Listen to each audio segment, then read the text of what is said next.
श्री राधा वल्लभ श्री हरिवंश। आज हमारे श्रीमद् भागवत का 123वां पाठ है, जिसमें श्री संकर्षण देव का विवरण और स्तुति।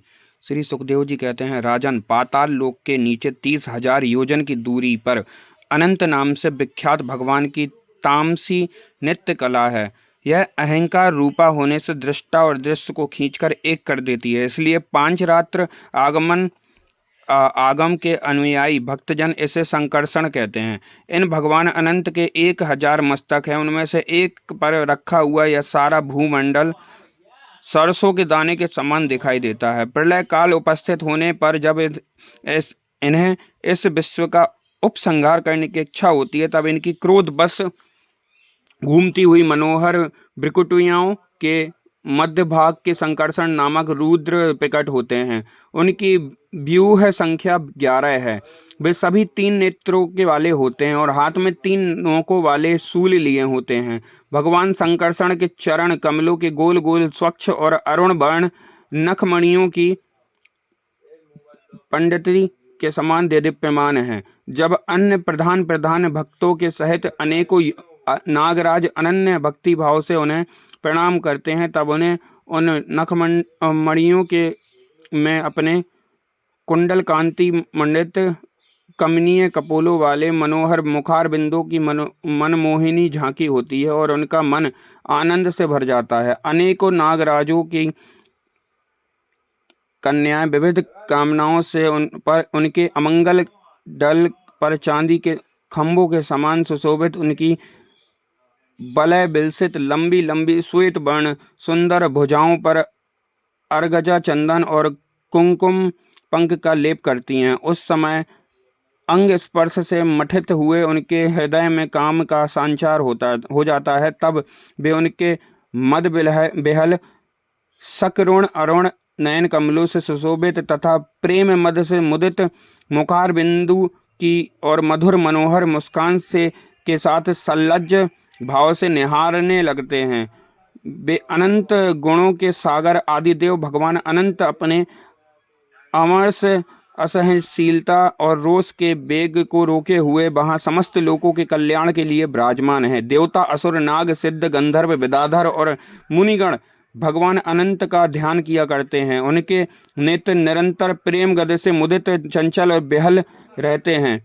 वे सुलचित वचनामृत से अपने पार्षद देव यूथपों को संतुष्ट करते रहते हैं। उनके अंग पर नीलांबर और कानों में केवल एक कुंडल जगमगाता रहता है तथा उनके सुभग और सुंदर हाथ हल्की मूठ पर रखा रहता है। वे उदार लीलामय भगवान संकर्षण गले में वैजंती माला धारण किए रहते हैं, तो जो साक्षात इंद्र के हाथी ऐरावत के गले में पड़ी हुई स्वर्ण की श्रृंखला के समान जान पड़ती है, जिसकी कांति कभी फीकी नहीं पड़ती।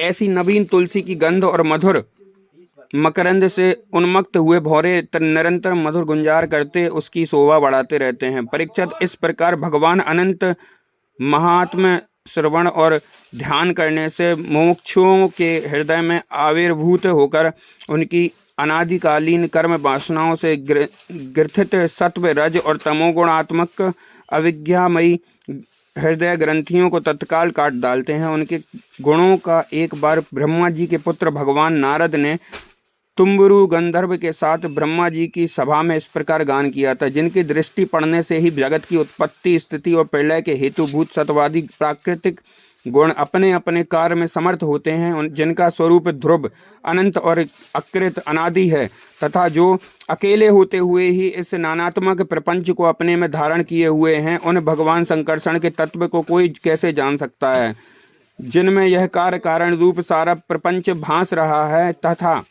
अपने निज जनों का चित्त आकर्षित करने के लिए ही की हुई, जिनकी वीरतापूर्ण लीला को परम पराक्रमी सिंह ने आदर मानकर अपनाया है, उन उदारवीर संकर्षण भगवान ने हम पर बड़ी कृपा करके यह विशुद्ध सत्वमय स्वरूप धारण किया है।